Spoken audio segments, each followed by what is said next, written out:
যেতিয়া অভিনেত্ৰীগৰাকীয়ে মানুহজনক নক কৰিলে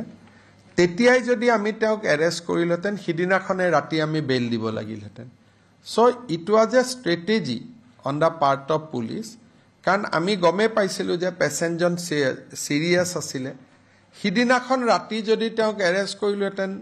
তেতিয়া লগে লগে আমি তেওঁক ৰিলিজ কৰি দিব লাগিলহেতেন কাৰণ যেতিয়ালৈকে মৃত্যু নহয় বা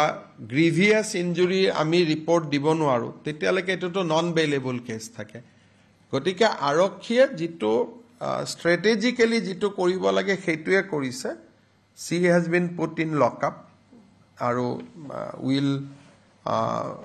file search sheet against her and it will be a case for culpable homicide এটা দুটা সেকশন আছে culpable homicide not amounting to murder culpable homicide amounting to murder প্ৰথম দিনা যদি তেওঁক আমি গ্ৰেপ্তাৰ কৰিলেতেন কেছটো হলতেন culpable homicide not amounting to murder বেল হৈ গলতেন হেকানে কেতিয়াবা পুলিশে ৰাইজে ভাবা আৰু পুলিশে কৰাৰ মাজত অলপ ডিফাৰেন্স থাকে উদ্দেশ্যটো একে উদ্দেশ্যটোত কোনো গ্যাপ না থাকে